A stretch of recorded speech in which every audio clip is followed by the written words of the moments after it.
There we go. That was really weird.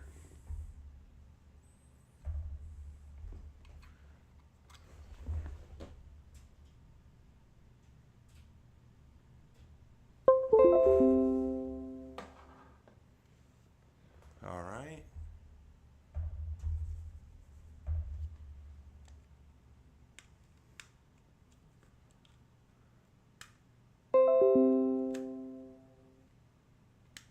All right, that should fix it.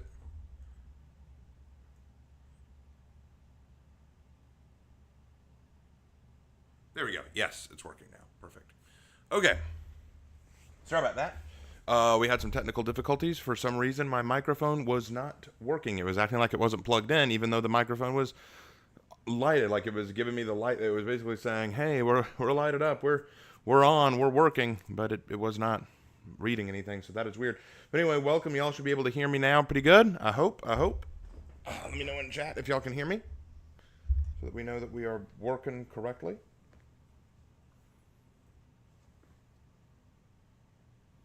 Yeah, my mic almost went on strike. It was weird. It was lit up like it was on, but it was just not working. That was weird.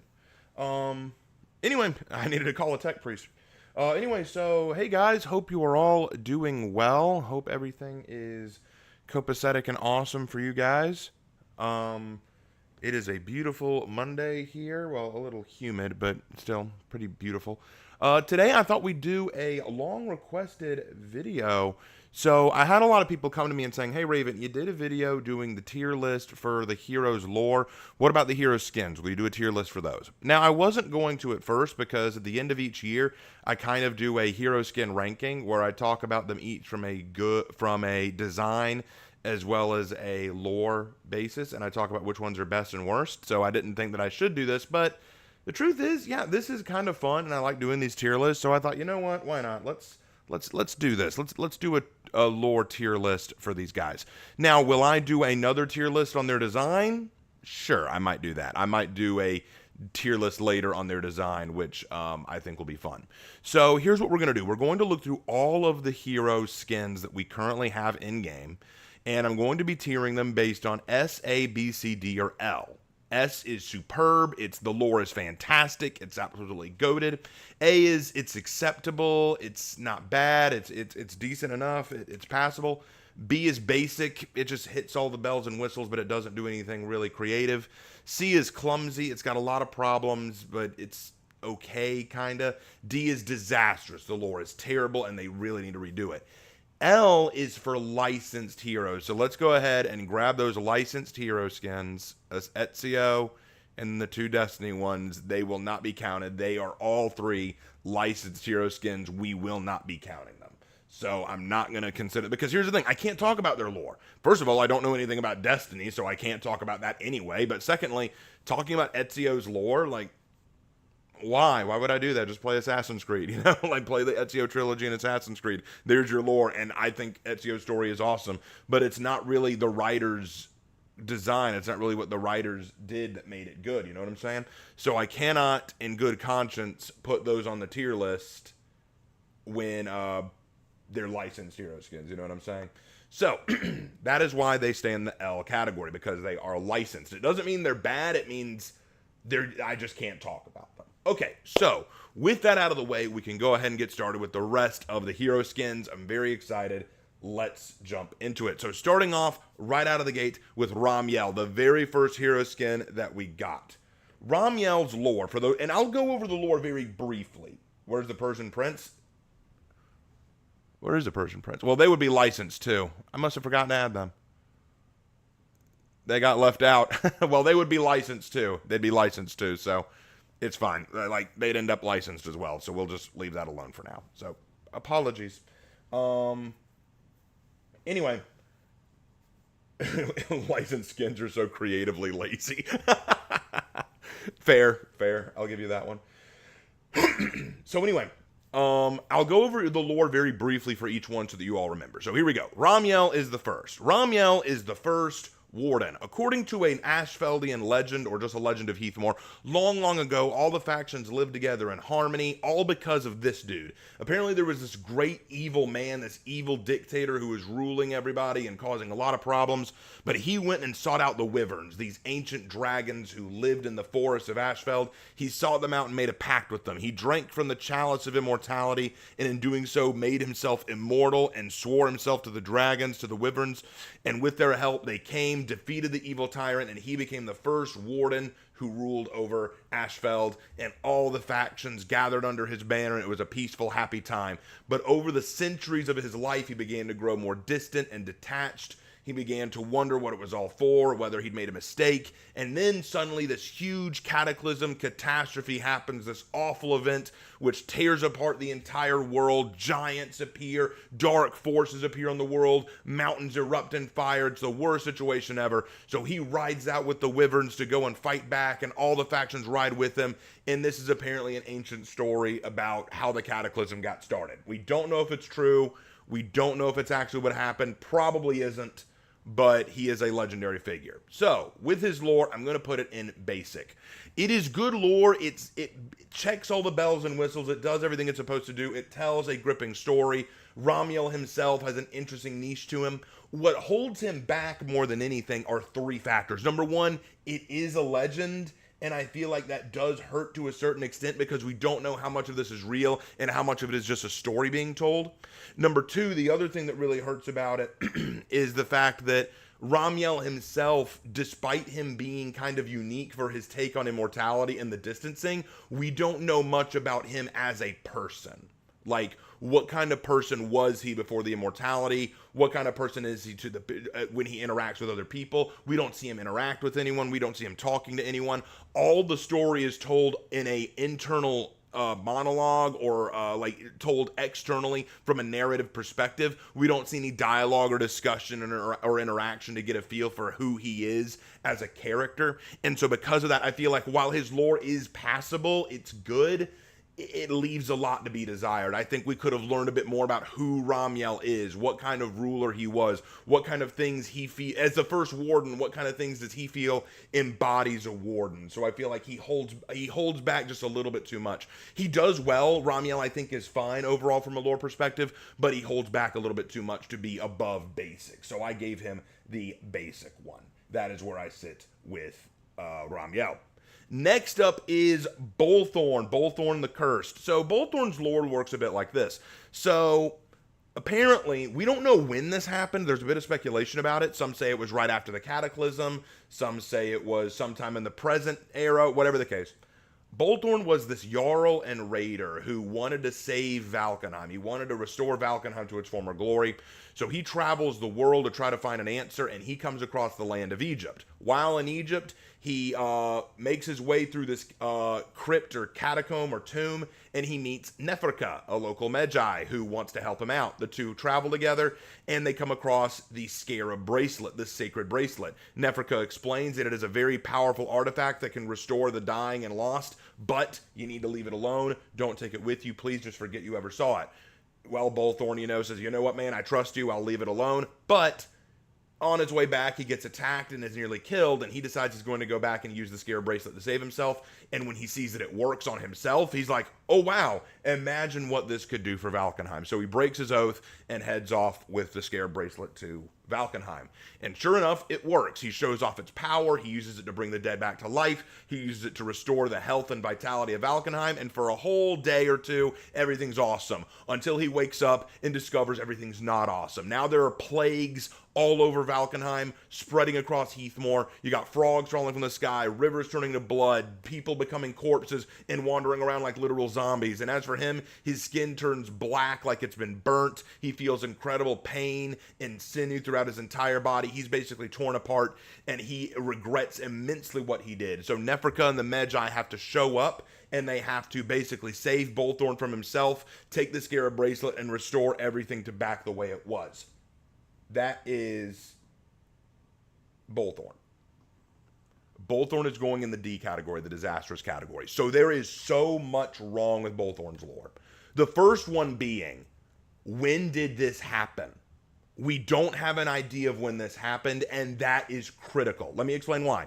If you want to make the argument that the Bolthorn's lore takes place right after the Cataclysm, okay, then when did the Magi show up? Because the Magi did not appear in Heathmoor until recent memory. If this all took place during the Cataclysm or after the Cataclysm, then the Magi should have had a presence much earlier than now.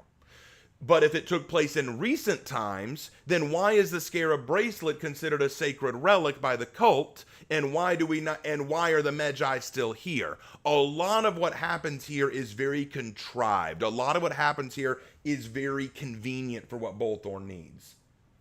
Bolthor's lore takes place around 100 years ago. Nefrica was going to be 100 years old during the Inquisition season. I do not remember this lore. I do not remember them saying that. Maybe it's in something that I missed, but as I've said before, I'm not a lore expert. I'm taking this all from what I remember and from what I know. But you know what? If you think that I don't know enough about the lore, I apologize. But there's more issues than just that. A lot of what happens with Bolthorn's lore is very contrived. Like the idea that Nefrica here's the issue I take. If the whole idea is that, and I brought this up in my Team Wall lore. If the whole idea is that only the Pharaoh can command the power of the Scarab bracelet, it makes no sense that Nefrica doesn't use the Scarab bracelet for himself. It makes no sense that he didn't use it to restore Egypt. And if he could use it to restore Egypt, why does he feel the need, and why do the Magi feel the need to stick around in Heathmoor? The whole idea behind that is, oh, well, we want to correct them. Why? Because of what Bolthorn did? You can't assume that Bolthorn represents all the people of Heathmoor.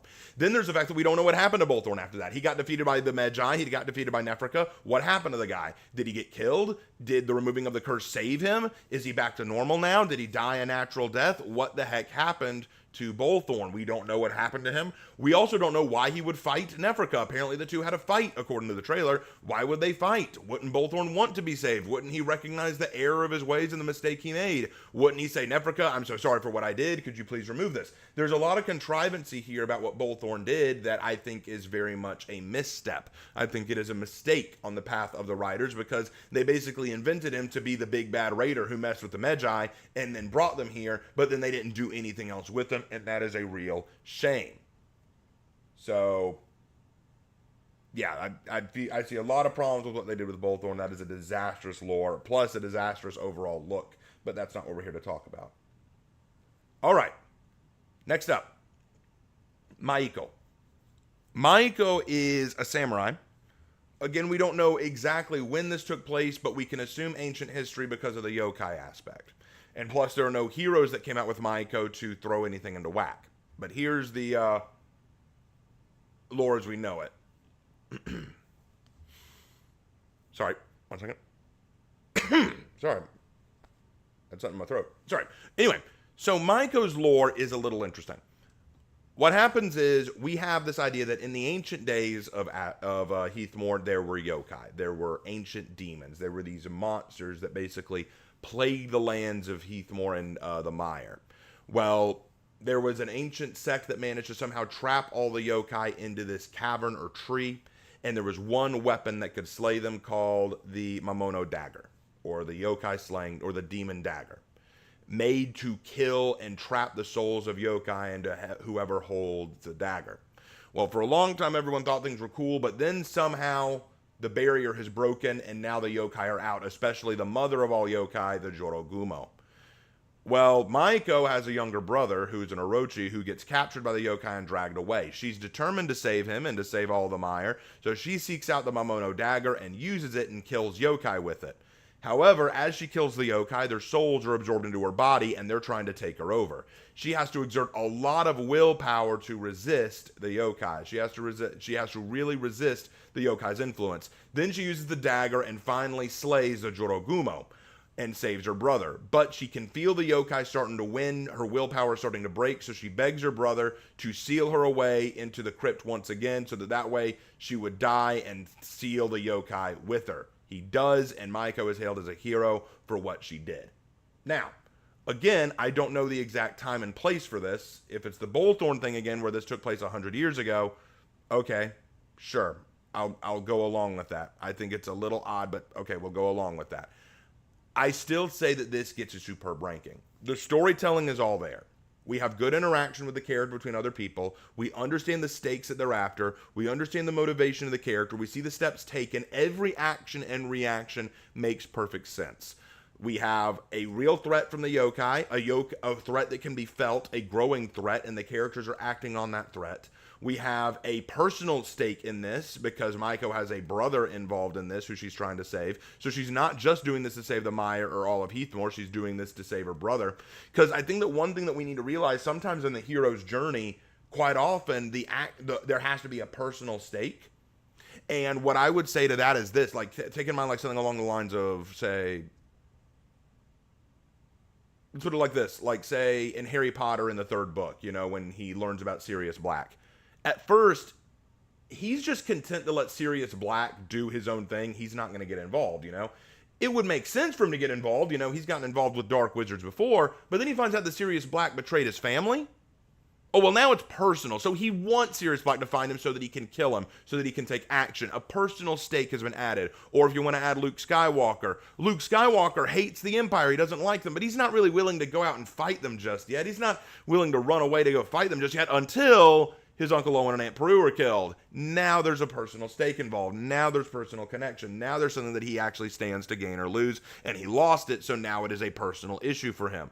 Personal matters can make and break hero stories, because if it's just a matter of just doing the right thing, some people are not willing to risk everything to do the right thing unless there's personal stakes. Now, is that the same for everyone? No, absolutely not. But in writing good character, quite often personal stakes can be a large part of it. So I think that really, really helps. Then I love the sacrifice at the end. And we know what happened to Miko. Unlike Bolthor, who we have no idea what happened to him, we know what happened to Miko. She is currently sealed away to keep the yokai from getting out.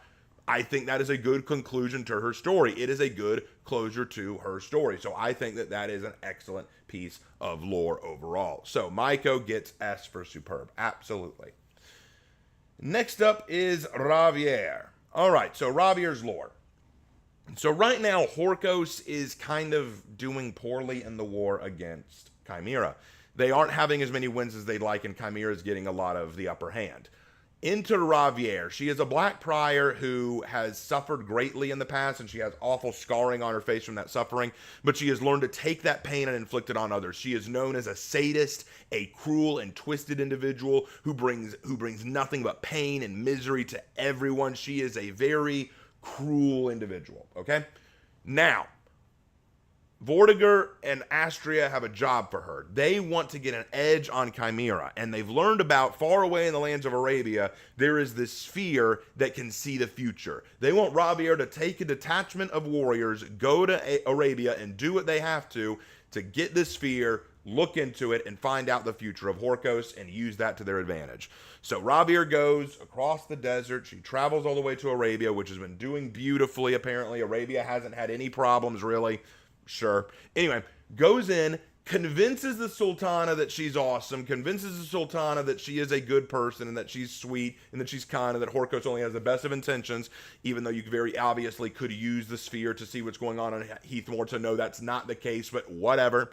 So the Sultana, like a complete idiot, says, yeah, okay, you can take a look in my sphere. Ravier then takes a look in the sphere, sees Horkos' future, shatters the sphere, kills the Sultana, and then runs away back to Heathmoor, only for the Aphira to follow. The Aphira show up, and Heba, the leader of the Aphira, fights Ravier, beats her, breaks off her mask, sees what's underneath, and Ravier manages to escape because Heba had pity on her.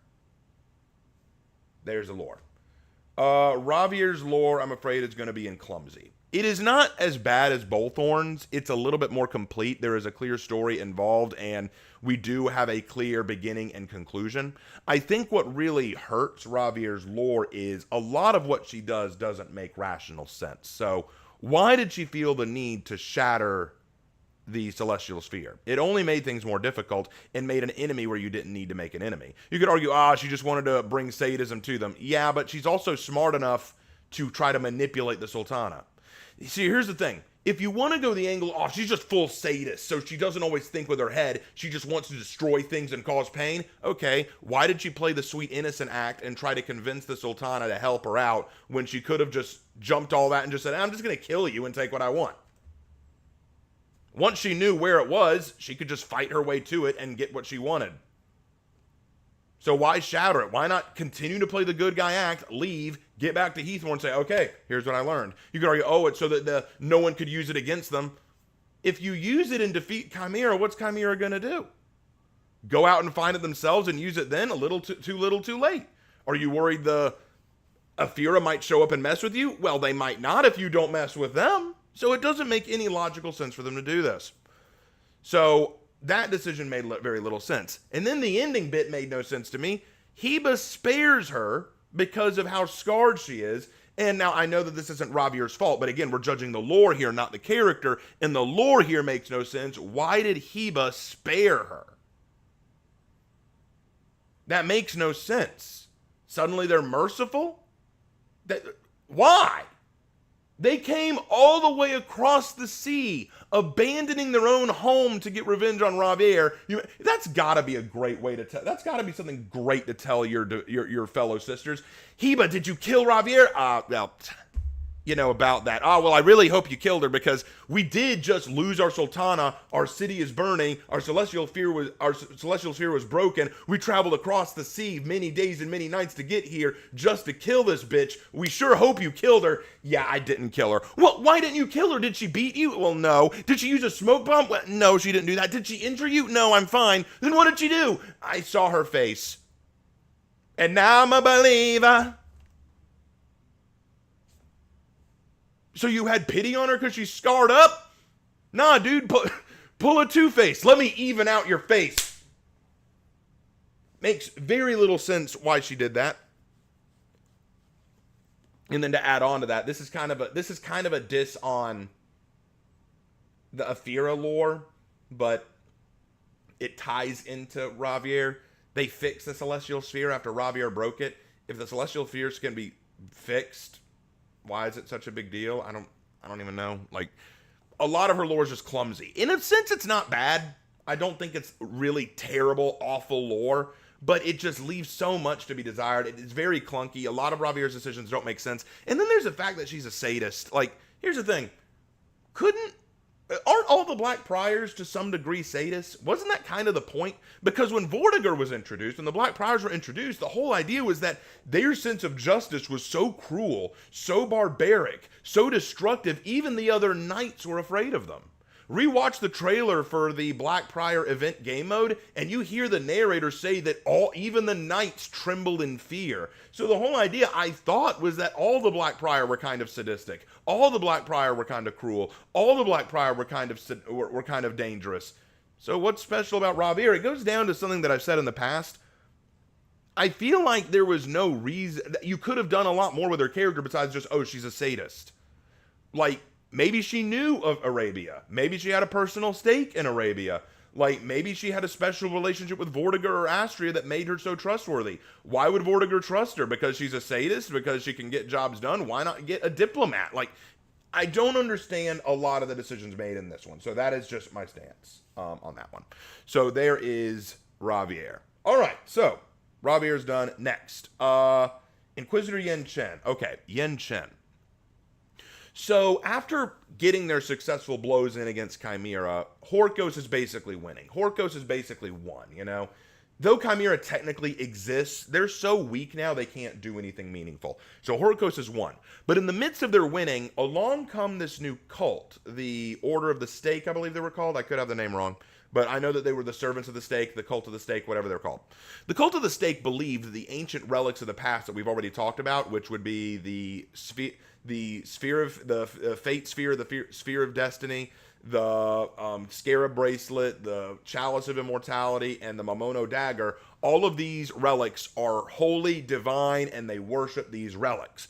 And this cult basically tries to steal these artifacts and use them to bewitch and beguile the mind, and they offer sacrifices to these items.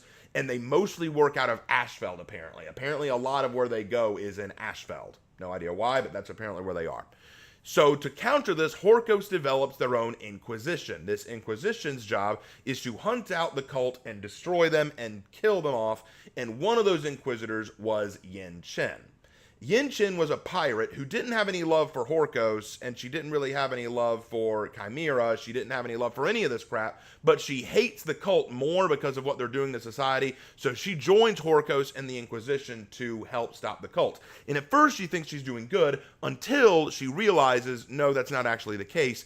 Horkos is just as bad as the cult. In fact, the Inquisition will kill many people for being affiliated with the cult, and so she decides, I'm not for either of you people, so she decides to turn against the cult and Horkos and tries to hurt them where she can. She ends up in the end being captured by Horkos and forced to fight many of the cult members that she once turned against, but she manages to escape, steals all of the artifacts when she does, and takes a boat out to sea to take the artifacts away from Heathmore where they'll never be used again. All right. So this lore to me is also S tier. It is also S tier. A little below Miko, but also S tier. So here's what I love about this. Once again, we have clear conviction, a clear story progression, a beginning and end. We have this character who has a clear motivation to take out the cult. She sees the problem with the cult. I like the fact that she doesn't just blindly go, oh, hail Horkos or hail Chimera. None of that. It is, I don't like either of you, but I'm doing what I think is right. I always can lean towards a character that is like, hey, look, I'm in the gray area here, but I'm just going to do what I think is right. I'm not here because I'm pro Chimera or pro Horkos. I'm here because the cult is clearly bad and I want to stop them. Only to find out that the people that she allied with are just as bad as the people she was fighting against, and now she's got to make a choice. Does she stick with what she's been doing and continue engaging in something that's wrong, or does she do what's right? Once again, sticking to her guns and doing what's right, even though it costs her greatly. I think that's awesome. I love this lone warrior that's been doing all she can to stop the cult and Horkos, even though it's pretty much a losing battle in this case. The only problem I see with her lore is that there isn't a clear ending. She leaves and escapes, yes, but what did she do? Where did she go with the relics? Did the relics end up corrupting her? Like, what's the deal there? We don't know. It's a kind of a loose ending, but it's enough of an ending that I can give it a superb spot. Now, on a personal note, Inquisition-wise, I think that the idea of an Inquisition in Heathmore was a little silly, especially since the Inquisition is never brought up again after this season, which I think is a little dumb. But that's not Yin Chen's fault. That's more of the idea of an Inquisition in the first place. But if you're going to do an Inquisition-style character, Yin Chen worked very, very, very well. So, what was that? Funny thing is, it seems like Horkos found the Demon Dagger again, as it's seen with Astria's treasures in the revamped map. Oh, well, it looks like it didn't work then, I guess. Whatever. Well, whatever. Yin Chen, you know. Yin Chen, everybody. All right, next up is Conquistador Vela. Okay, so Vela's story. Well, after the whole Inquisition thing, Horkos realizes that they need money. They are low on funds, and, you know, fighting a war means you need money, so they need money. Well, there is a rumor. There is a rumor that across the sea there is a city of gold.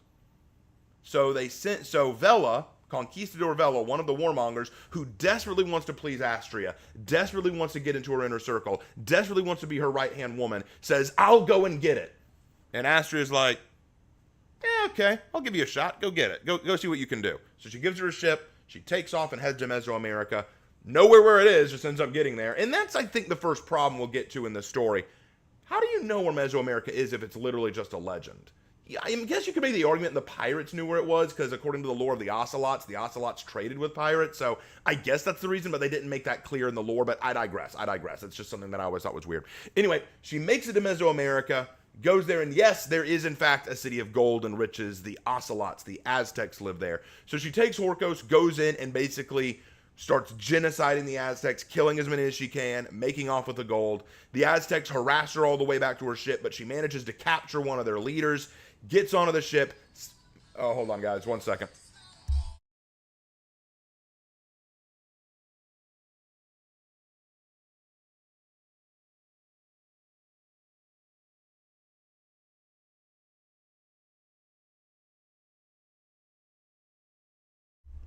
Sorry, that was work. I apologize for that.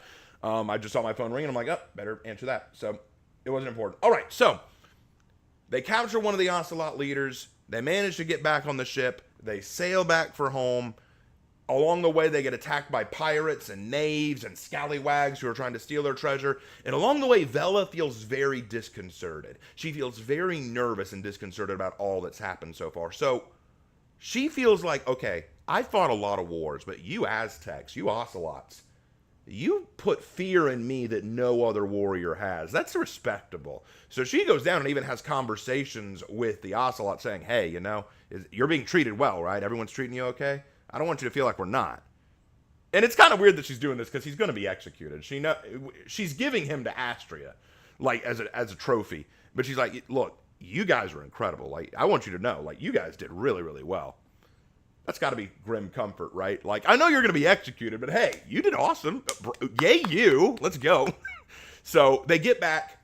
They hang him in a cage above a pit so that he can't escape. They throw this huge celebration. They've got all this gold. They've got all this money. Vela sends word to Astria. Astria, get your butt over here. I've got all this gold. I've got you an awesome prisoner that you're going to want to see and execute. I did everything you wanted. Be proud of me.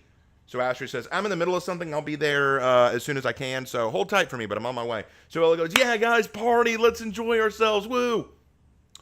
Then the Ocelots attack. It turns out that they had been trailing the ship this whole time. They jump in, they attack in the dead of night, they free their leader, and then they cause absolute havoc upon Horkos, absolutely devastating them.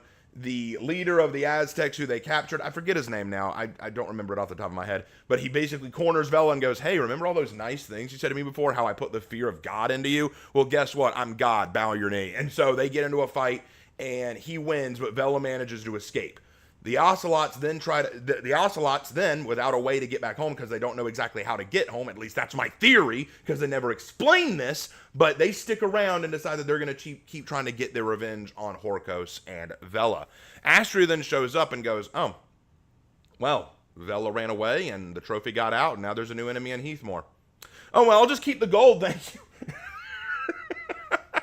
So she takes the gold to continue funding the war effort. And Astria's kind of like, oh, well, say la vie. Whatever. Yeah, it's Astria. Anyway, so where does that put Vela's lore? I'm going to go ahead. Mixcoatl? Okay, Mixcoatl. I couldn't remember. Mixcoatl. All right, anyway, so Mixcoatl is his name. And Mixcoatl was his name. Anyway, all right, so Vela's going to go into acceptable lore for me. I think that her lore is pretty awesome. It's pretty good. I don't think it's perfect, but I think it's pretty good. The big stumbling block, the big stumble they had was they set up something really cool. They set up the idea that Vela was scared. Vela was scared of the Ocelots, and that fear of them put something in her, and that was actually really cool. And I think you could have explored that. Maybe she could have told Astria, hey, Astria, we got the gold, but you got to know, this prisoner we got, there's something about him, man. Like, he's not normal. I've never been this scared of an enemy before. But she doesn't do that. She isn't honest about it. And I think you could have explored that a bit more. You could have told a bit more about how Vela and him interacted. I think you could have had really cool moments of dialogue between the two. But you don't do that. You have this moment where she talks to him, and then he has an evil laugh of when they get back. Like, that's all he does. He just laughs at her. So it's kind of like, I feel like they could have explored that a bit more. And also, I'm not going to lie here, this is a little weird. While I'm okay with the idea of Vela wanting to get into Astria's inner circle, it still rakles me that she just took off hoping that this all worked out. You know what I mean? Like, oh, I sure hope that this city of gold's waiting there. I sure hope that it's going to be okay to get it. I sure hope that their forces aren't going to be strong enough to stop us. That's a lot of hope for what we have no idea if it's actually going to pan out. That was a lot of hopefulness right there. But hey, you know what? That's nitpickery on my part. Overall, I think her lore is good. It is solid. It just left a few stumbling blocks along the way. But overall, I think it was really good. I thought that Vela's was actually pretty stinking good. It could have been better, but I think for what it was good. Now, moving on to Sun Wukong. I had to really think about if I wanted to make Sun Wukong a licensed character or not, because technically he's based on Chinese myth. But at the same time, it's original. They designed him in an original sense, and they did come up with lore for him to be in Heathmore, so I decided to count it. So, Sun Wukong's lore. Astria set aside a portion of her money that she got from the Ocelot incident and sent it to the Wulin and said, hey, I know you guys have a festival kind of thing you like to do. Go ahead and go crazy. Why Astria chose to do this, I have no effing idea. I have no idea why she wanted to donate to the Wulin. Like, that makes no sense. It's another moment of Astria just doing Astria things. And I think you can sum up a lot of the Horkos lore with that. You know how with Greek lore you can say, and then Zeus got horny, and in Norse lore, you can say, and then Loki had an idea. In Heathmore lore, and then Astria got a thought. And then Astria did this. Like, it doesn't make sense. Astria just did it. So the Wulin get all this money, and they decide, you know what, we're going to throw a party. We're going to throw a big festival. We're going to throw the Feast of Ghosts. We're the Ghost Feast Festival. And in this festival, you know, we honor the dead, we honor our ancestors, we honor the respectfully fallen, and we're going to invite all of Heathmore to come in for this. Well, now, that's pretty nice of them until you realize there was an underlying motive behind it. The reason they wanted to do it is because there are rules to this festival. Rules about honoring the dead and honoring the food, and they knew that many of the the Heathmore natives would not know the rules. And so they knew that they would anger the ghosts, and they hoped that the ghosts would rise up and do some awful stuff to Heathmore to get revenge on them. And it worked too well. It brought out a spirit. It brought out Bai Guzing, the white bone spirit, who is an immensely powerful ancient spirit who decides that she's going to try to take over Heathmore and basically trap all the leaders of the Wulin and the leaders of the factions in her little stage show where you die. Pretty simple stuff.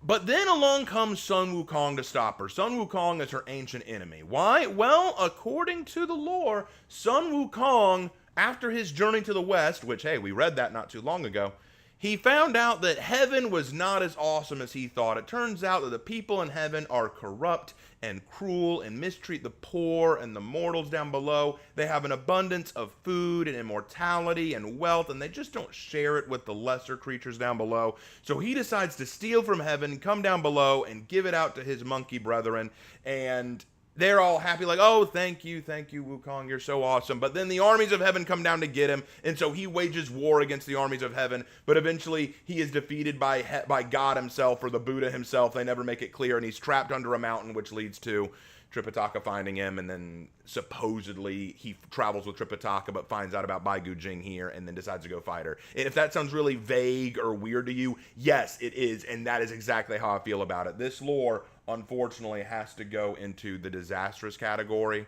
It is really, really, really poorly handled. It is really poorly handled. What's this? The Wulin were under Horiko's control back in Season 4, so I think it makes sense to support her Wulin allies. Oh yeah, they were supposedly under under Horiko's control, weren't they? Well, either way, I feel like that she gave the Wulin money, but why would they throw a festival with it? Even if it made sense for Astria to give them money, I don't think the way they used it made any sense. But that's beside the point. I think that Astria would have expected them to use the money for something else, like maybe bolster your forces or something. I don't know. Anyway, that's beside the point. We're back on the Wukong thing. So Wukong, his whole lore makes so little sense. First of all, they had to adjust and fix the Journey to the West lore to make it seem like he was betraying heaven because of some righteousness, like heaven was corrupt or something, and so he was turning against the gods and the deities because of their corruption. That wasn't the case. If you know Journey to the West, he stole from heaven because he was a dick, because that's what Sun Wukong is. He was an asshole.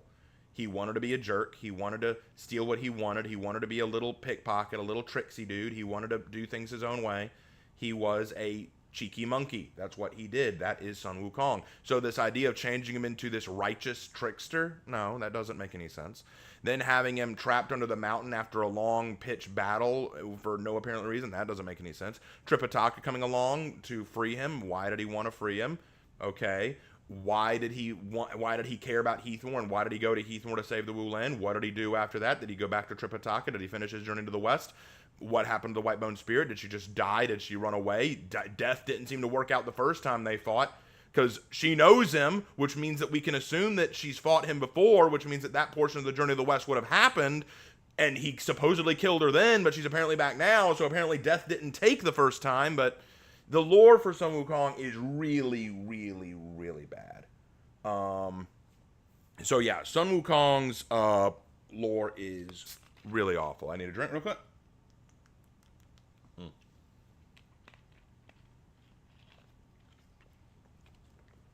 If I'm being honest, it's probably the worst lore that they've had for any of the hero skins so far. I don't think any that they've made so far is as bad as that one.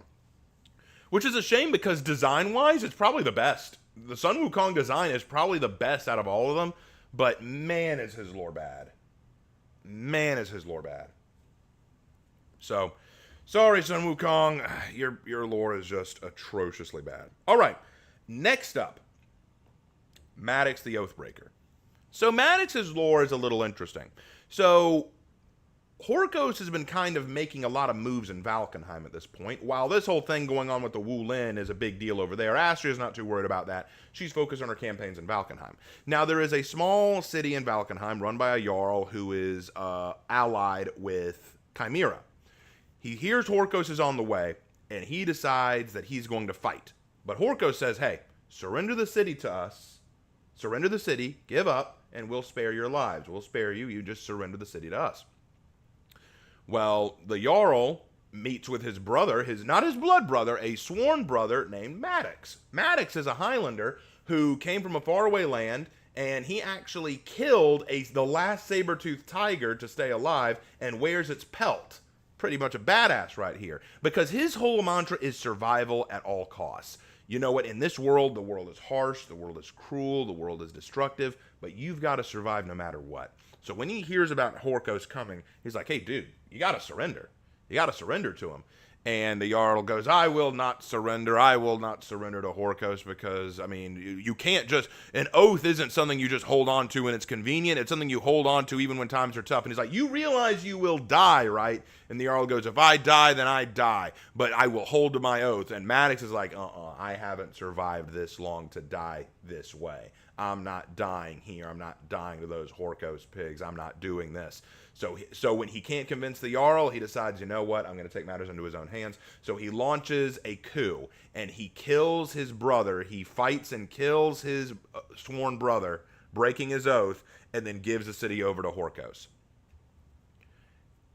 And of course, after that, the daughter of the Jarl gets away, Katla, she gets away, meets up with Griffin. Griffin tells her about the Varangian Guard. She goes to join up with them and then convinces the Varangian Guard to come help and depose Maddox and kill him. Maddox tries to bribe them to stop them from doing it. They don't accept the bribe because, unlike him, they don't break their oaths or their swears. They come in, they defeat him, and yeah, there you go. Oathbreaker Maddox loses. Now, his lore, I'll put it in acceptable too. In fact, I'll put it a little above Vela. Here's the thing. At first, I really didn't like his lore. I thought that it was very weak because I didn't understand Maddox's position here, and I thought it could have been done better.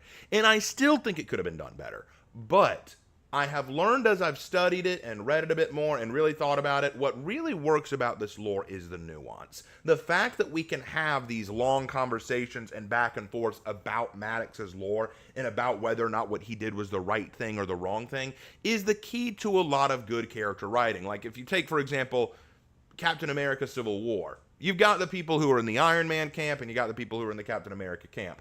And you got people who understand, you know what, I understand both sides of the issue, but I lean more this way. And that's kind of where we can sit with Maddox. Maddox is this character that you kind of understand both sides of where we're coming from here. On the one hand, yeah, an oath is something you should stick to no matter what. An oath is very important. And if you break your oaths, what kind of man are you? But on the other hand, what good is dying? Like, you held your oath, great, but now you're dead. So yeah, I think that's really good. I think that works. I like the way that they approach that with Maddox. I do like the fact that he wears a saber-toothed tiger pelt, although it makes no sense how he found one. That's still something that doesn't add up for me. I think that's a very weird thing. Like, by the way, he killed the last saber-toothed tiger. Where was this the whole time? So yeah, that's funny. I just think that's funny. I also think that what works about his lore is the fact that he very much didn't want to have to betray his oath brother, and during the Katla incident, we learn how much he regrets his action, so he does regret it. What I don't like, and I think this is what kills it for me, is his immediate decision to join Horkos. That doesn't make sense to me. All he had to do was surrender the city to Horkos. He didn't have to join them. In fact, if it were me, let me put it this way. If it were me, I'd be raking at Horkos. I'd be furious because Horkos kind of pushed me to kill my brother. Horkos kind of pushed me to kill the person that I cared about. I'd be furious. I'd say, take the damn city, but leave me out of it. I wouldn't declare, we are Horkos. Read his lore. He does that. He swears loyalty to Horkos. He doesn't just give them the city, he swears loyalty. And I'm like, well, here's a funny thought there. I thought you swore loyalty to your sworn brother. What good is your oath to Horkos if it can be bought and paid for with a good threat? And that's one of the problems I have with Maddox. As a person, I don't like him because he's a coward, in my opinion. He's a coward. Oh yeah, he may be a tough warrior who killed a saber-toothed tiger. That's great. But give him a good enough threat where he thinks he can't win. Oh, he'll run with his tail between his legs. And his oath means nothing. His oaths mean nothing. His vows mean nothing. You can't trust this dude. He's a snake. I'm with you, brother. You're my sworn brother. I care about you. I'll do whatever you say. You took me in when I had nothing. You and I are close, are thick as thieves and sworn brothers. Hey, by the way, Horkos is showing up and they're going to kill us all. Yeah, brothers no more. Okay, now we're Horkos. Horkos is my guy. I love Horkos, guys. This is so awesome. How do you think he react? Let's say that Katla never showed up. The Varangians never showed up. How do you think he felt when Hatun showed up? Like, Hatun shows up, Astria goes, okay, everyone, get ready to fight. Here come the Hatun, we're going to fight them off. Wait, are they outnumbering us? Yes. Are they going to kill us? Yes. Ooh, Astria. Well, go Hatun all day. Praise our Mongol overlords. Like, he's an effing coward. But here's the thing. While I would love to drop him into clumsy or disastrous for that, at the same time, it's a character. That's a character. I mean, I love Caiaphas Cain from Warhammer 40K, and he's a bit of a coward. I think there's a lot better to him. I think he's a lot better than that, but that is a character. Shaggy Rogers from Scooby-Doo. Look, memes aside, leave the memes aside for 5 minutes. He's a coward. He and Scooby-Doo are cowards, but they're beloved characters. Courage the Cowardly Dog. He's a coward. He's a beloved character. You can have scared characters who act out of fear or out of desperation and still like the character. The issue I have with the character is he just swore loyalty to Horkos. Look, I can understand the whole killing his brother thing. I don't agree with it. It's not what I would have done. It's not what I think was morally right, but I can understand why people come to that conclusion. I can understand why people feel, hey, you know what, maybe it was justified. But what I don't get is Horkos all the way, baby. I am so pro Horkos. Horkos is the best ever, guys. If I were Astria, I wouldn't trust that for 1 minute. I'd go, yeah, sure you are, until we're facing hard times, and suddenly you'll betray us too, right? No, I would never. Would I stab you in the back? You stabbed your brother in the back. Brother, I barely knew the guy. You know what I'm saying? So anyway, all right. Enough about Maddox. I've talked long enough about him. I apologize. But yeah, that's where I stand on the whole Maddox lore. Okay, next up. Oh, Unsung Knight. Okay, the Unsung Knight. So we're going back into the legend thing. And can I just make a side note here? I hate how all the good knight hero skins, like the morally righteous knight skins, are all legends. Like, right now we have 4 knight skins. We have the Unsung Knight, Ramiel, Ravier, and Vela. Vela and Ravier are both evil. Ramiel and Unsung Knight, who are both legends, are good. So the only good knights in history are the ones we're not even sure existed. Anyway. Back to the point. Okay, Unsung Knight. So, according to legend, right after the cataclysm happened, Ashfeld was in ruins.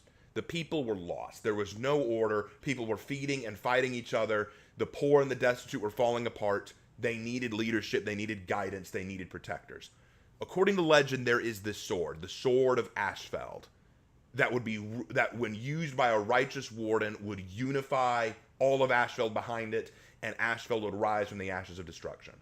Along comes this unsung knight, this knight whose name has been lost to time. No one remembers her name. She is a warden, she's a proud fighter, and she has inherited the sword of Ashfeld from her mentor who died fighting to protect the innocent. She now fights to protect the innocent and goes all around Ashfeld trying to protect the needy, finding them homes, food, places to stay, risking her life just for apples and fruits to give to people. Well, when the Vikings and samurai suddenly show up in Ashfeld to fight for its resources, she arrives and leads the charge to push them back, fighting single-handedly against both Viking and samurai alike, and all the knights see this and rally behind her, and she becomes a figure of legend to the knights. Kind of a badass. All right. I'm going to put her in the acceptable category as well. Maybe even a little ahead of Vela. So, what I like about this lore, there's a lot I like about this lore. I wish it wasn't a legend. I wish it wasn't just a, did she, and here's the thing. At first I thought she was legit. I thought that she was a legit character, but unfortunately when I talked to the developers and I was writing the script for the Knights, I brought her up and they corrected me and said, we're not sure she existed. She may well just be a story told in Ashfeld lore to inspire the Knights rather than actually be a real person. She may have existed, she may not have existed. And I'm kind of like, God, that sucks. But whatever the case. So, the Unsung Knight, a figure of legend, rising up to defend the innocent, to defend the righteous, fighting off all the forces of evil and the forces that would invade Ashfeld. Pretty awesome, pretty noble pursuit, pretty cool. I think the biggest issue I have is, again, we're not sure where she began, why she wanted to become a knight, why she wanted to do this, or what happened to her. But again, that falls into the aspect of she is a legend.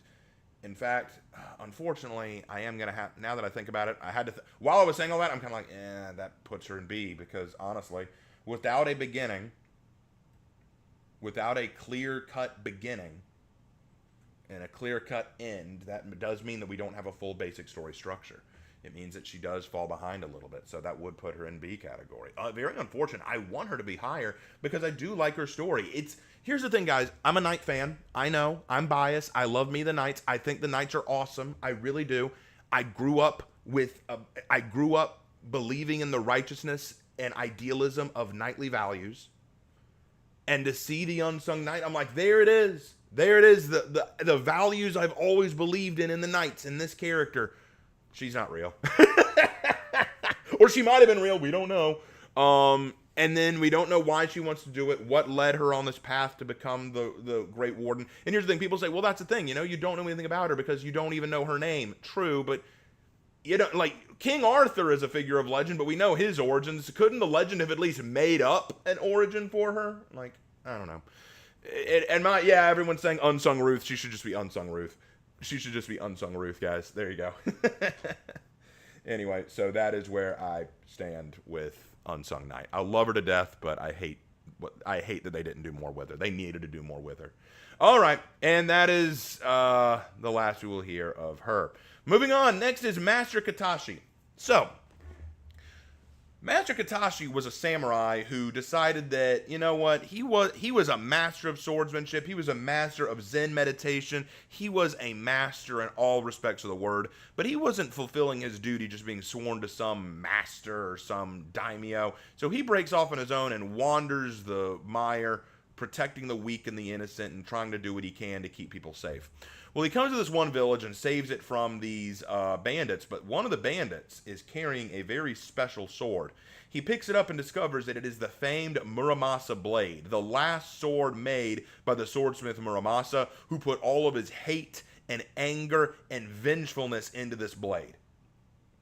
And any who pick up this blade suffer a horrible curse. They will be super duper awesomely strong, but in exchange for this super duper awesomely strongness, they will be corrupted. They will be corrupted and be mad and bloodthirsty and lose sight of everything. Well, Master Katashi picks this sword up, he recognizes it for what it is, and he uses his training in Zen to basically overcome the curse, to have the strength of 1,000 men in one sword, but also not give in to its temptation or give in to its bloodlust because of the Zen that flows through him. And through this, he would become a defender of the mire by staying atop a bridge that leads into it and protecting it from all would-be invaders, making him one of the greatest heroes the samurai ever had.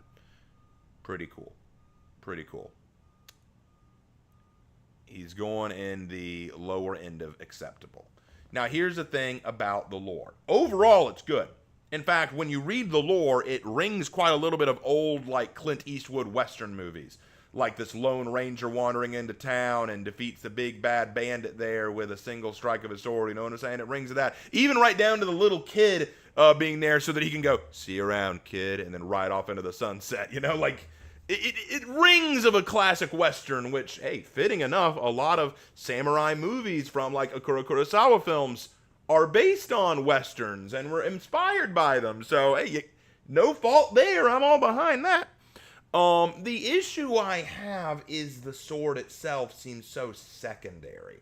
And in a year of For Honor where it was all about the weapons, the weapon, I feel like there should have been a bit more to it than that. What if when he picked up the sword, suddenly he felt that hatred enter him? Like he felt like, oh, wow, holy crap. And then he realized this sword's dangerous. And so he decides he's going to take this sword, not because he wants to master it, but because he wants to keep other people from getting hold of it. And it takes him years to master it. It takes him years of practice and meditation to truly overcome this sword. And it's something he fights against, and it shows his true mastery. But no, in the lore, read it, he picks it up and he carries it without issue. Like, it's not an issue to him. I think it would have been really cool if you had him, like, realize this sword is a beast. And maybe he picks it up and he has to fight against the rage within it and use it carefully, and then nearly drops it because it's so hard to do. Like, I would love it if they allowed that fact, like, to show that it was a struggle for him. What is Master Katashi doing during this invasion? I gotta know.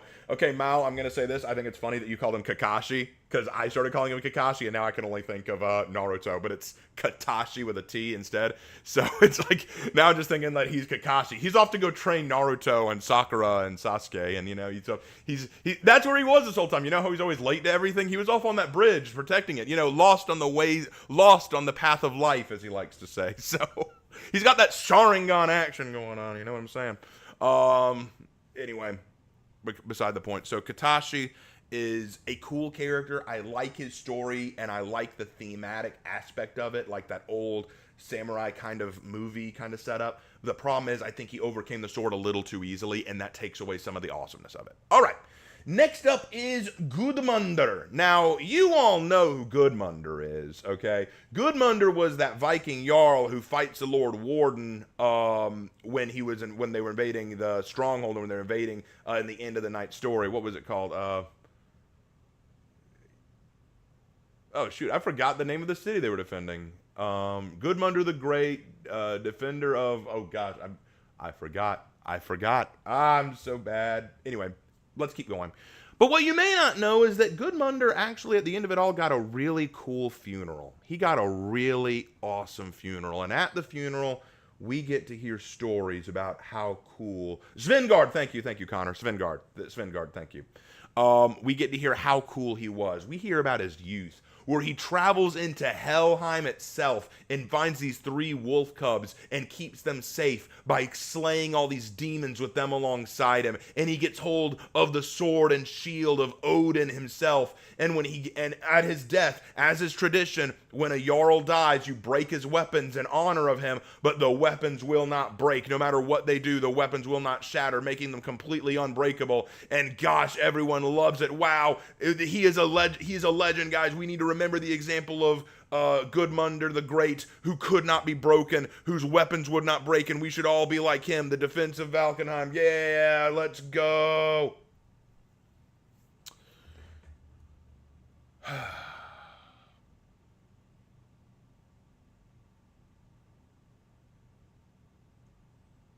So,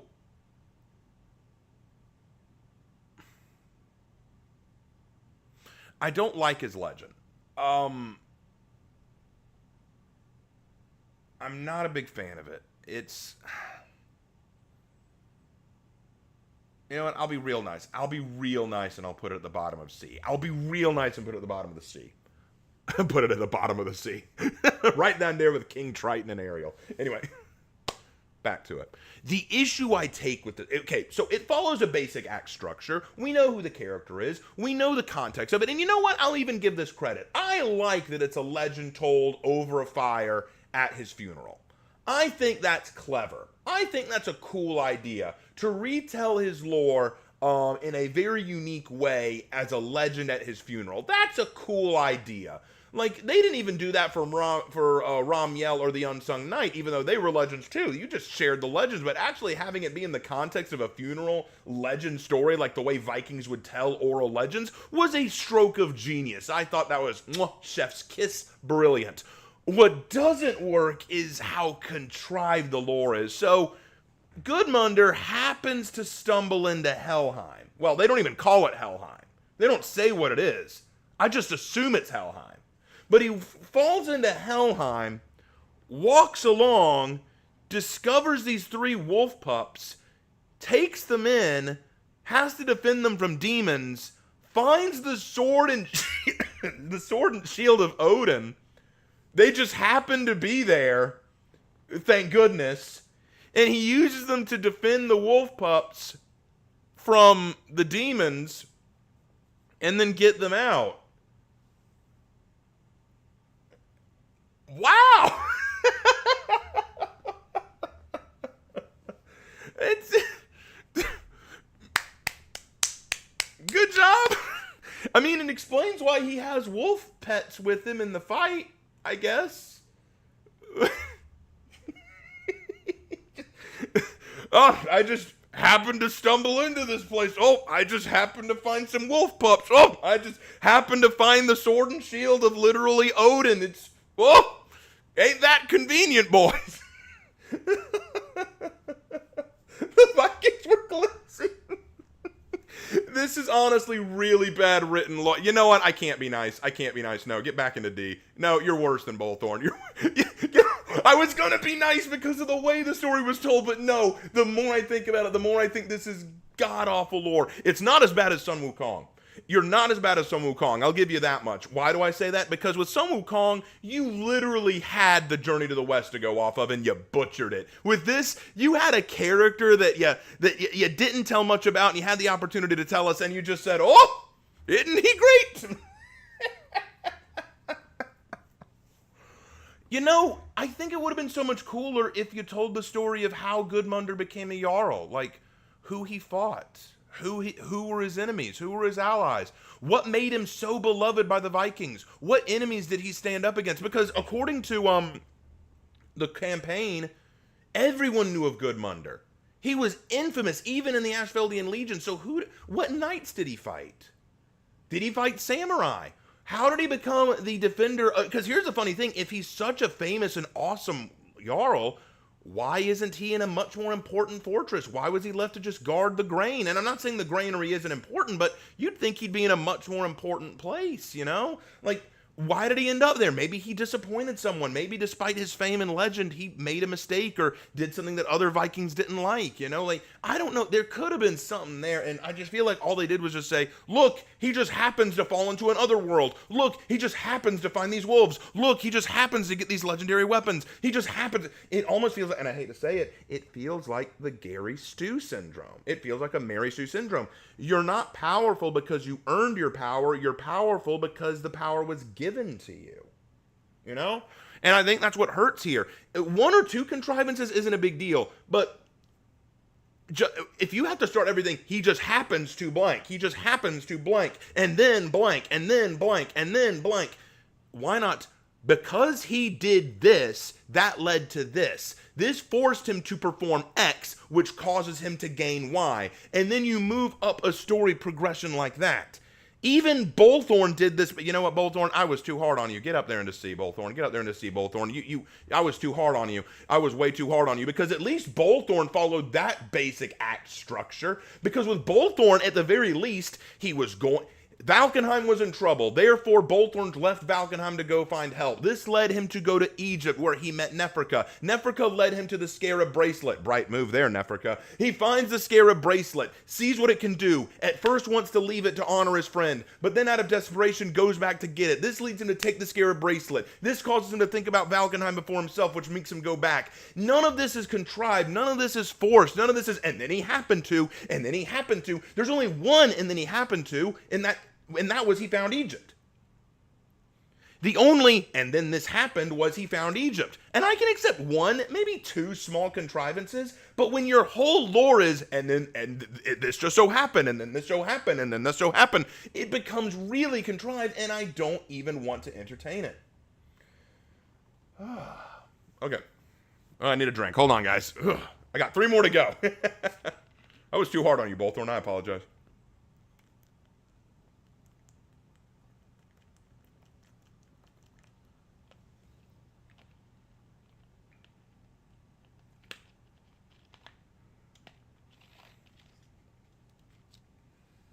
All right. Sorry about that. Okay, moving on. Next up. But yeah, sorry, Gudmund. That was awful. All right, next up is General Zhe. All right, General Zhe. So, Horkos is about to win. Horkos is right on the cusp of where's Prince of Persia. I answered that earlier. It wasn't in this tier maker because I found this template online and I was using that, but Prince of Persia wasn't added. But even if I did add it, it would just go into license anyway because it's a licensed character, so we're not doing that. So we're not adding Prince of Persia. Excuse me, I apologize. Right, anyway. So Horkos is right on the cusp of winning. They are right on the edge. They're on the edge of glory, as some might say. But they need one more push. One more win. And Astria's no fool. She knows this win could make or break us. We need this win. We need one last push. But we got to make sure we do it right. Then along comes General Zhe. Now, he is a famous general of the Wu Lin. He was a very powerful, very well-known leader. In fact, he was famous for carrying a special sword. The Starforged sword, also known as the Serpent Sword, but no one else knows that name. This guy is a snake, and everyone knows it. This guy has his own motivations. He has his own goals. He has his own agenda. Everyone knows it, and Astria knows it too. So she knows she doesn't trust him. She does not trust this guy. She knows that he is a backstabbing serpent. But at the same time, well, she did let Maddox in. And if I'm going to let that guy in, no, in all seriousness, she decides, you know what? You want an alliance? We'll meet on even ground and we'll discuss terms. Because what Zhe wants, he says, hey, Astria, I will help you win this next battle, but in exchange, give me full command of the Wu Lin. When you end up ruling all of Heathmore, give me full command of the Wu Lin. And Astria goes, all right, but we're not talking about this through intermediaries. We're going to meet face to face. And he goes, and when we meet, I will present to you my own special sword. Now, Astria, again, does not trust this guy. But she's also not stupid enough to think that she should ignore this. This could be her chance. So she decides, all right, if we're going to do this, we're going to do this right. All right, time out. We got $20 from Clay Pigeon, the legendary Jarl Gudmund. In another time, he would have been king, beloved by his people, the fiercest of warriors. Whoever faced him would either become another notch in that belt of his or become a legend. Thank you. Thank you very much, Clay Pigeon. Thank you very much. Appreciate that. Nice Apollyon quote. Appreciate that. So, yeah, I know that people like Gudmund, but his lore could have been better. All right, back to General Zhe. So, Astria decides, here's how we're going to meet him. I'm going to get as much of Horkos as I can. We're going to take all of Horkos together. We're going to gather our best and brightest, and we're going to meet at the harbor, and we're going to perform our little meet up there. So, General Zhe shows up. She shows up with the full might of Horkos behind her. It's basically a flex. She's saying, look at how much I have behind me. If you try to betray me, if you try to backstab me, whatever you bring, I definitely outmatch it. And Joe's like, you know what? You are right. You definitely do outmatch anything I could pull. But I didn't come alone. And that's when the Hatoons show up, who Astria did not expect. Because no one expects the Hatoon Inquisition. And the Hatoon, as you know, end up surprising all of Horkos. And because Astria brought all of Horkos' best and brightest to this meeting, a lot of Horkos' best and brightest ended up getting killed or captured, including Astria herself, who got captured. So Zhe ended up getting what he wanted, and the Hatoon, who had made a private agreement with him, now gave him control of the Wu Lin, or at least assuming so. So where does Zhe sit? Right now, Zhe is going to sit right up here at the bottom of A tier. It is pretty good. I really like Zhe's.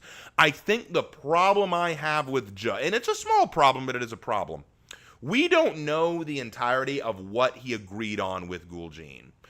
I can assume she offered him control of the Wu Lin. I can assume she offered him control of the Wu Lin. But here's a question that I have. Where are the Wu Lin right now? Now, I'm sure that lore question will be answered later. I'm sure that lore question will be answered later, especially when we go later in the year and we get that Wulin season in the 4th season of this year. So we may get that answer later, and if that happens, I may adjust this.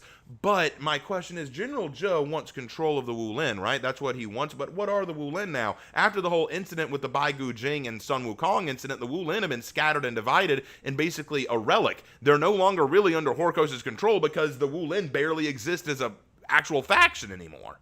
So what's he going to rule? What's he going to control? What right does... Sure, I could say, hey man, I'll give you control of the Wulin. I think any of us could do that. Everyone in chat right now could just say, General Zhe, I give you control of the Wulin. For whatever worth that is. That's like saying, hey man, I give you control of Avalon. That doesn't exist. Exactly. You have control of it, but it doesn't exist. Go figure. So, other than that, though, the idea of him being a serpent, the idea of him being a sneaky son of a bitch, the idea of him actually trying to play both sides, the idea that he backstabbed one to get in tight with the other, his overall, the idea of his sword, apparently the sword was forged from a meteor, but it also has a secret history that it is known for betrayal. Those who bring it to pass on to another usually end up betraying them. Like, there's always betrayal associated with the sword. And I find that funny because Astria wouldn't have known it. Zhe knows it, probably because he's the one who did all the betraying. So, I think that's kind of clever. I think there was some cleverness there. I think that was really good. So, I give Zhe that credit. Overall, good beginning, middle, and end. I'd like to know, though, what he plans to do with the Wulin that he somehow doesn't have access to. All right. Next up. Calliope, Queen Calliope. So as we know, the Hatun captured Astria and a lot of Horkos commanders. Now they got to do something with them. I mean, you can't just leave them to rot in a prison, right? That'd be too obvious. So what are we going to do? Well, Gul'jin wants to get rid of some of her more wily, difficult prisoners, and she has a creative way to do it. Big gladiatorial matches. She's going to take her worst prisoners, the ones that she wants to wipe out, and have them fight each other in gladiatorial matches. This provides entertainment for her people, provides entertainment for her allies, and kills off her more annoying guests. One of the ones in there, one of her prisoners, is Queen Calliope. Now, who is Queen Calliope? Your guess is as good as mine. She was apparently queen of the Amazons. Who are the Amazons in Heathmoor? Your guess is as good as mine. Apparently an all-female warrior group known for horseback riding and for being rapid hit-and-run warriors, they were defeated by the Hatun. Where are the rest of her sisters? Supposedly dead, but your guess is as good as mine. She is then captured by Hatun and made to fight in the gladiatorial arena. Now, was she always a gladiator or was she an Amazon? Your guess is as good as mine. She then fights and does really, really well in the gladiatorial arenas. In fact, a little too well. She actually starts to fall in love with the fame and the fortune and the glory of being a gladiator. Oh, she still hates Gul'jin. Don't worry. She still hates Gul'jin. She despises Gul'jin. Absolutely hates everything she stands for. But you know what? I'll still keep fighting for her. You know, I'll still keep fighting and, you know, making a spectacle of myself. So Gul'jin's like, okay, we might need to cheat here. We might need to actually cheat a little bit here. I might need to throw in some, you know, slip-ups and some stumbling blocks along the way. Let's try to throw in a few problems for you. So she tries to cheat in the gladiatorial fights, but Calliope still always comes out. How is she this good? Because she's that good, man. Like, were you not listening? She's an Amazon. She's badass. You clearly weren't listening. So awesome, isn't it? She's that cool. But here's the crazy part. Gul'jin really wants her dead. So obviously, what's she gonna do to make sure she dies? Well, you know, a smart person might execute her privately, or, you know, put her up against an entire squadron who she couldn't possibly outnumber, or make her go into a fight without her weapons, you know, maybe make her fight a lion or something. You know, those would be what a smart person would do, but not Gul'jin, okay? Because Gul'jin had a much better idea. This is next level IQ stuff. This is like 400 IQ stuff right here. She says, I'm going to pair you up with Astria, the other biggest criminal I have in my possession. You know, a literal warmonger who's been controlling Heathmoor for years. Surely teaming you two up will get you both dead quicker.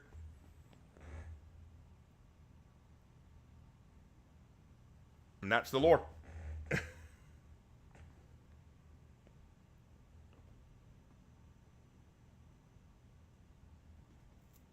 Yeah. No, we'll put you there.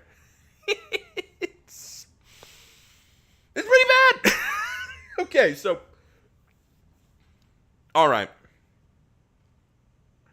Queen Calliope or Queen Calliope, whichever you want to call her. I say Calliope because I like the sound of Calliope better than Calliope, but regardless. Okay. Queen Calliope. Queen of the Amazons. Who are the Amazons? We don't know. What do? We don't know. Are they Ashveldian? I mean, she's a gladiator. We don't know. Okay. They're all women, right? Yeah, obviously. Did they all get killed? We don't know. I mean, we can assume they did. Okay, but if she was a queen, why was she a warrior? Didn't she just stay in her kingdom? We don't know. Okay, all right.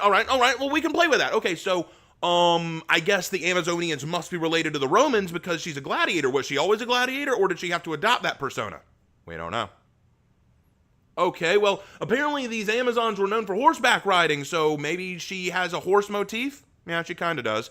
But that'd be kind of hard to do as a gladiator, right? We don't know.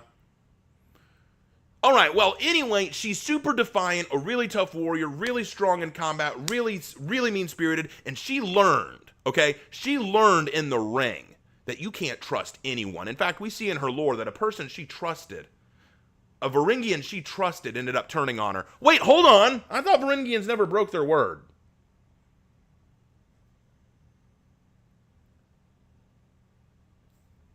I just realized that. Wasn't the whole thing about the Varangian Guard, they'll never break their oaths. The Varangian Guard never break their oath. This one broke her friendship to Calliope. Why did she do this? Your guess is as good as mine.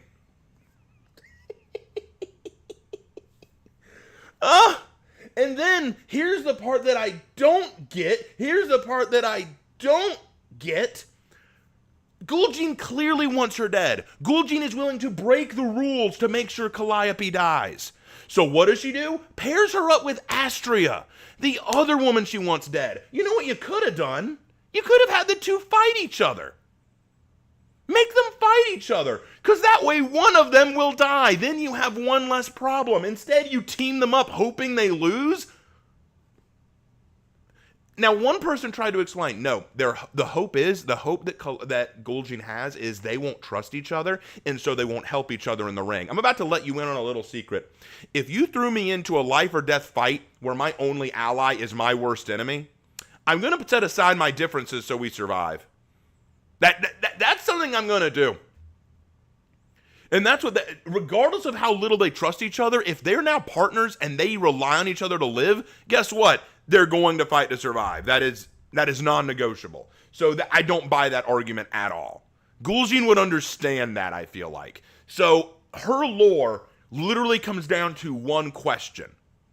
The question being, how is this lore good? Your guess is as good as mine. And I know a lot of people love the design, and granted, it's a cool design. I love her look. Her look looks stellar, beautiful, outstanding, great look. I love it. But her lore? Your guess is as good as mine. All right. Oh, it's bad. All right. Now on to the last one we have. The last hero skin we have. All right. Captain Kohart. Let me start with this. That's such a stupid name.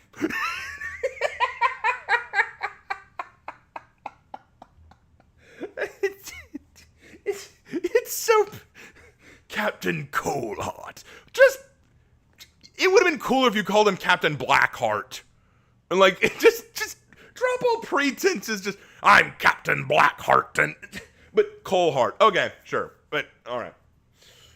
I'll stop making fun of him now. Okay, back to it. So, while all this is going on, while Astria is imprisoned and fighting with Queen Calliope for reasons, we have a smaller story going on in Heathmore. You see, Astria had a contingency plan. Astria's smart. She's a smart cookie. She knew that there could come a day where Horkos runs into a problem just like this, so she set aside a large treasury of gold that was left over from the Ocelot incident. And she tells her closest general right now, one of the ones who's active, Vortigern, the leader of the Black Priors, listen, honey, I need you to go, get our treasure, and take it somewhere safe, And for some reason, I want you to write it out on a map too, like a treasure map, so that everyone knows how to get there, and so that someone could potentially find it and follow you there. Don't ask me why, crazy idea, I know, but it's important that you make this map, dumbass. Anyway, back to the point. So, Vortigern decides to take this treasure away somewhere safe. And lo and behold, someone finds out about that treasure. A certain pirate by the name of Captain Kohart. Captain Kohart is a pirate who's had bad luck all his life. Things have just never worked out for this guy. But you know what? You got to give him credit for always trucking on and trying his best. Kohart's a man who doesn't know how to give up. And he's a man who decides, I'm going to steal that treasure. I'm finally going to make my fortune. I'm going to get that retirement money. I'm going to find Vortigern, defeat him, and get that gold. So he takes off to go find it. Now, in his lore, there's another pirate out to get the treasure map, and he meets her and duels her and kills her by cheating in the duel. Because in a duel, you never use your gun. In a duel, you never use your gun. It is just swords. It is only a matching of blades. But he cheats and uses his gun anyway. Because, as he says, the duel rules are convenient for him when it's are good for him when it's convenient for him. So there you go.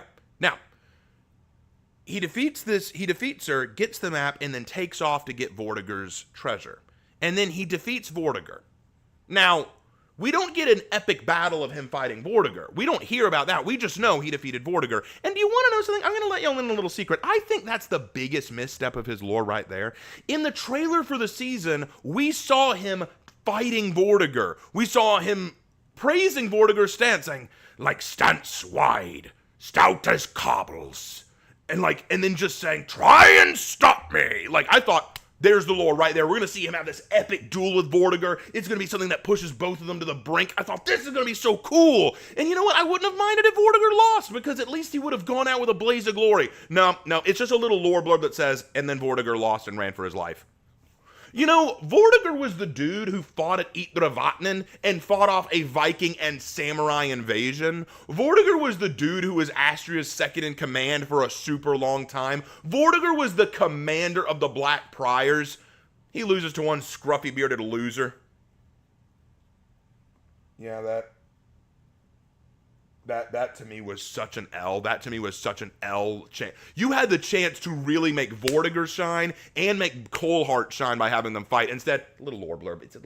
Instead, you had Kohart beat a nobody, like this pirate we knew nothing about, who no one cared about, instead of having him fight Vortigern. Literally Vortigern. But anyway, so he fights and beats Vortigern, and he's about to get the treasure when who should show up at the last minute but Ilaria, a former pupil of his who has come back to spite the old man by stealing his treasure right out from under him. Why? Your guess is as good as mine. No, actually, we do know why. I just couldn't resist saying it one more time. What are the Ubisoft writers smoking? Your guess is as good as mine. I might need to make that a soundbite, huh? All right, now to decide where he goes.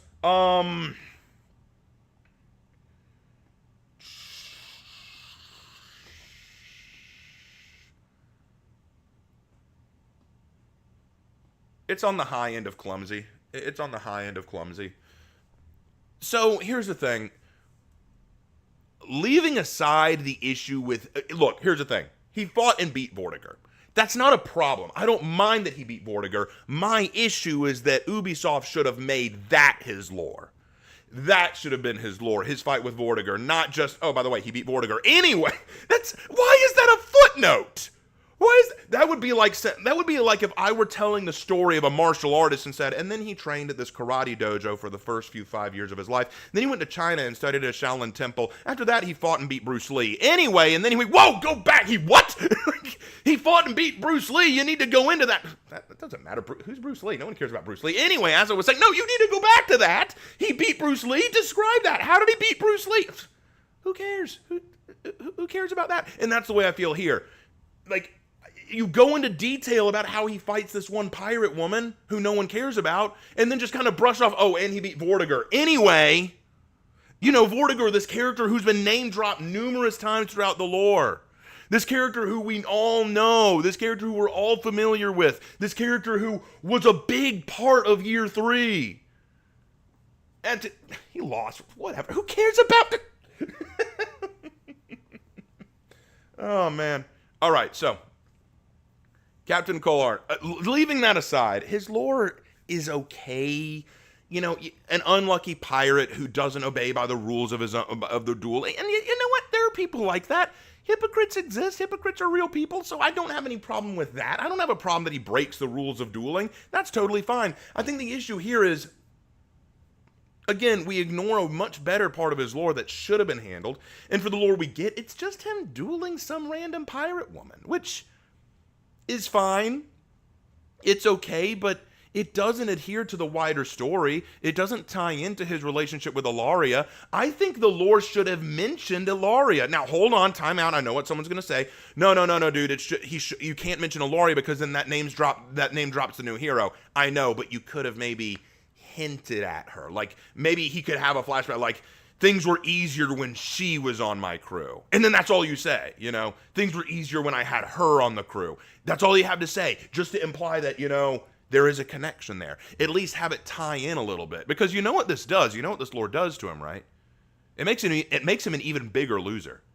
Your lore is basically the one win he's had. Your lore is, it's this one win against this one nobody pirate, this one win to get the map, and all the rest is off screen. Get that off screen. His fight with Vortigern, his fight with Ilaria, get that shit off screen.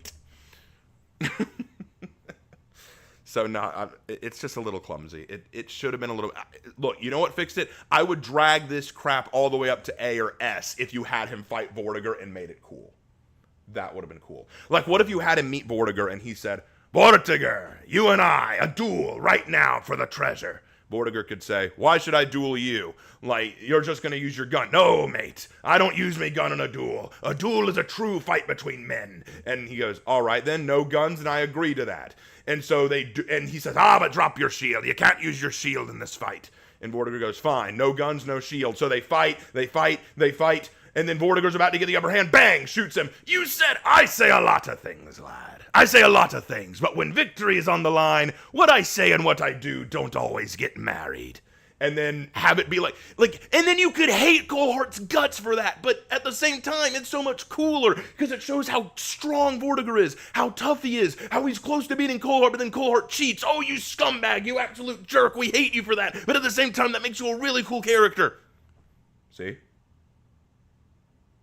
Already that works so much better. Just got here, why is Collapy disastrous? Because her lore's terrible. Her lore is terrible. But anyway. Whew. Alright, so that is my tier list for all the hero skins in For Honor. Now, like I said, these three, and of course the Prince of Persia hero skin, would be in the license category, so I can't talk about their lore because they don't have any in-game lore that I can go over. But the rest of these, here's where they fall. And it does please me to know that there are 6 that fall into the good or really good category, while there are 6 that fall into the pretty bad or very bad category. And only 2 that fall into the basic. And here's what's funny, these 2 that fall into the basic are both legendary knight characters. So it's like, hey, you know, that's... Maybe that's kind of what basic is. You're just legends that didn't get a lot more to you. So, hey, who knows? So anyway, I want that as a soundbite. When victory's on the line, what I say and what I do sometimes don't get married. Yeah, but what makes Collapy so bad? Well, I would say you could rewind the video, but I'll tell you again. So her lore is bad because none of what happens in her lore is explainable. Like, they leave so much of it vague as hell. So, like, to put it another way, since everyone loves me using the soundbite, let's go through the steps, right? Let's go through it. Number 1, she's an Amazon. Who are the Amazons? Your guess is as good as mine. I guess, are they Ashfeldian? I don't know. Are they, like, okay, was she a gladiator? I don't know. I mean, she's a gladiator now, so that's what matters. Yeah, but it says in her lore, the Amazons were like horsewomen, like they were like users of horses. Yeah, I suppose so. How does that translate into being a gladiator? Your guess is as good as mine. So her people get killed and captured, or like, wait, were they killed or captured by Gul'jin? They're not very clear on that. Who knows? Okay, so we captured her. All right, awesome. So she hates Gul'jin and she hates everything that she's about, and she's gonna have to fight in her, and she's gonna have to fight in her gladiator match. And she learns through the matches that, you know, no, like she learns, I can't trust anyone because I had this one Varangian guard friend who was supposed to watch my back, but she betrays me. Ignoring the fact that the Varangians are legendary because they don't betray people, but we're just going to ignore that lore for a little while. So she ends up winning. Then Gul'jin, who is so mad and wants to kill Calliope, has the brilliant idea of, you know what, I'm going to kill her faster by pairing her up with Astria, the other woman who I want to kill her. The other woman who I want to die. Why not have these two women fight each other so that way one of them dies instead of pairing them up? It makes no feasible sense. It does not, it flies in the face of logic. And then follow that up with the fact that there is no ending to her lore. What's going on with her? What did they do? Does Calliope not trust Astria? Do they trust each other? If they do trust each other, didn't that mean that Calliope broke her own vow that says that she would never trust anyone again?